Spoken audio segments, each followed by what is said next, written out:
Finally, it's time to make a new InDesign document. The way to make a new InDesign document is to go to the File menu and then choose Document from the New submenu. Of course, you could also just press Command-N on the Mac or Control-N on Windows.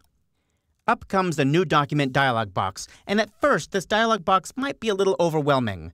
There are a number of features in here that you probably don't need to pay attention to all the time, but still, I'm going to go through them one feature at a time just to make sure you know what's in here. The very first thing you need to decide on is the intent. The Intent pop-up menu lets you tell InDesign where this document is going. Where's your intention for this document? And there are three options here: print, web, and digital publishing. I need to point out that web is a bit of a misnomer. It does not mean web like a web page or an HTML page. It means a document that is going to be delivered on screen. This really should be called on screen. An example of this might be a document that you're going to be exporting as a PDF, and maybe it has a movie in it or some buttons, things that will probably only be seen on screen, maybe occasionally printed out. Another example might be a SWIFT file, Flash. Maybe it has animations built into it. Those are on-screen documents. Now, two things happen when you choose web. First, all your measurements are set to pixels instead of picas or inches or centimeters or whatever. Second, all your colors in your document will be set to RGB. Now, that's appropriate for a web or an on-screen document. On the other hand, digital publishing is very different. Digital publishing is for documents that are destined to be used in the Digital Publishing Suite, otherwise known as Adobe DPS. And that's for documents that are going to be created as apps on some sort of tablet, like an iPad or an Android device. If you choose that, still all your measurements are set to pixels, but one thing you'll notice is that the page size is no longer set to a dimension, it's set to a name. It's a device. For example, is this going to an iPad or an iPhone or maybe a Kindle Fire? InDesign is smart enough to know the pixel dimensions of those various devices. That said, for all the other InDesign documents, probably 99% of the documents that are created with InDesign around the world, you want to choose an intent of print. Print does not mean only print. It doesn't mean that you're necessarily going to be printing this. If you're making a PDF that you're putting up on your website for somebody to read, maybe like a product sheet for some business, you can still use print. Print is kind of like the catch-all for all the other documents that you're going to be creating.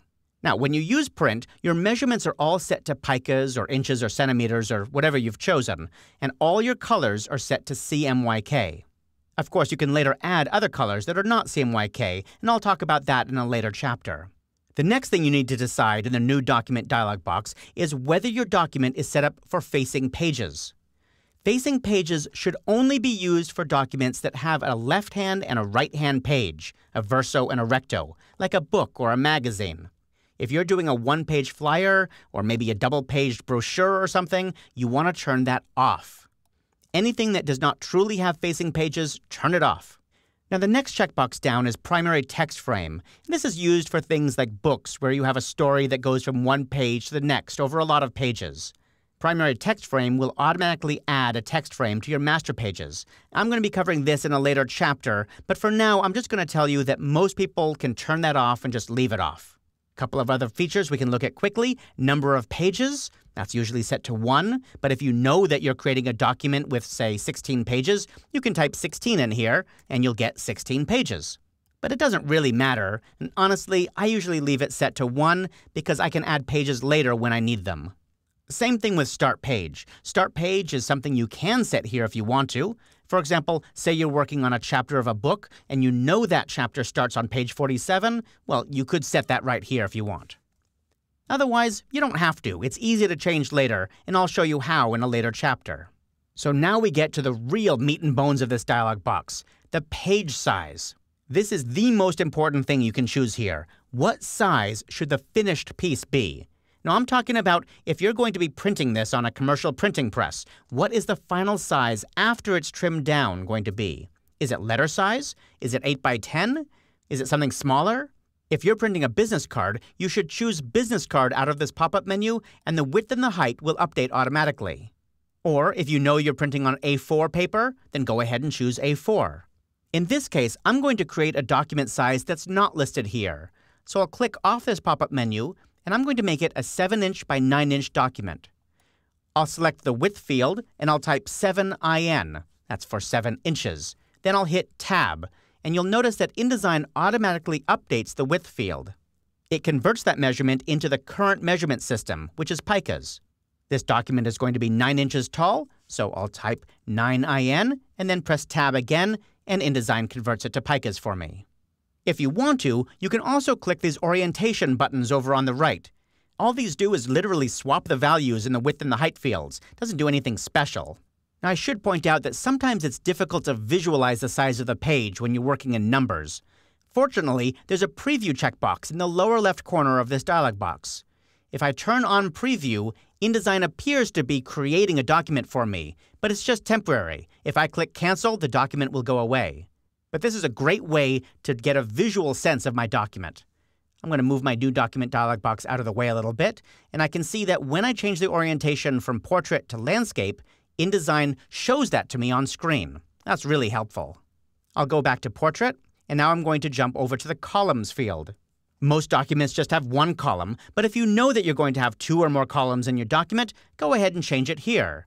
I could just type a number in here, but I'm just going to click this little up arrow button to change that 1 to a 2. The gutter amount is the amount of space in between each column of your document. So for example, if I want to add more space between the columns, I could change it here. Let's say 2 picas instead.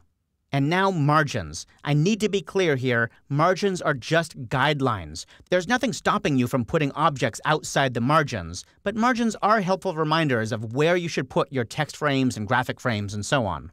One thing to note here is this little button in the middle. It looks like a little chain. Right now, if I made a change to any of these fields, let's say I change my margins to 2 picas instead, and I hit Tab, you'll notice that all of those fields are linked together. So they all change to 2 picas. But what if I want one of those margins to be different than the others? No problem, I just click that button and it decouples or unlinks those fields. So if I change the top field to something like 6 picas and then hit Tab, you'll see that that changes independently of the others. Now there's a little bit more to this dialog box, and it's kind of hiding from you, but if I click on this little triangle next to bleed and slug, up comes even more features. I guess Adobe didn't want to freak you out by offering too many options at the same time. I'm going to be talking about these bleed and slug settings in a later movie in this chapter. I just wanted to point out that this is where you can find those settings here in this dialog box. The last thing I want to point out about the new document dialog box is at the very top, and that's the Save Document Preset button. This is really helpful when you create a lot of new documents because some of those documents are probably going to have the same values, the same page size, margins, and so on.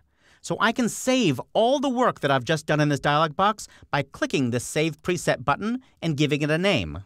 You can call it anything you want. I'm just going to call it 7 by 9 with 6 pica top.